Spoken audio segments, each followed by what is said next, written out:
تعرف إن في بروتين قوي جدا ورخيص ومتاح في رمضان؟ سمك السردين.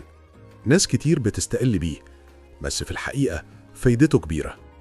والسردين هو سمك صغير في الحجم، بس فايدته كبيرة جدا، وده لأنه غني بعناصر غذائية مهمة جدا، وبيعتبر من أحسن الأسماك الاقتصادية. والسردين غني جدا بالبروتين، وده اللي بيخليك تشبع أسرع وبيحافظ على العضلات، خصوصا مع الصيام. كمان السردين مليان أوميجا 3، وده بيدعم صحة القلب ويحسن التركيز والمخ، وده مهم جدا في رمضان. مش كده وبس، ده السردين كمان فيه كالسيوم وفيتامين دي، يعني بيساعد في تقوية العظام ويزود المناعة، خصوصا مع الإجهاد في الصيام.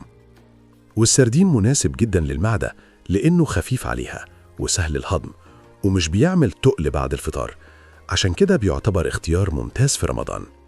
ولو عملنا مقارنة بين سعره مقابل قيمته الغذائية، هنلاقي إن رغم إن سعره بسيط ورخيص، إلا إن قيمته الغذائية بتنافس أسماك أغلى منه بكتير، وده بيخليه اختيار ذكي. وبالنسبة لطريقة أكله، فهنلاقي إن أحسن طريقة تاكله بيها يا إما يكون مشوي أو في الفرن، وابعد قدر الإمكان عن القلي عشان تحافظ على فايدته.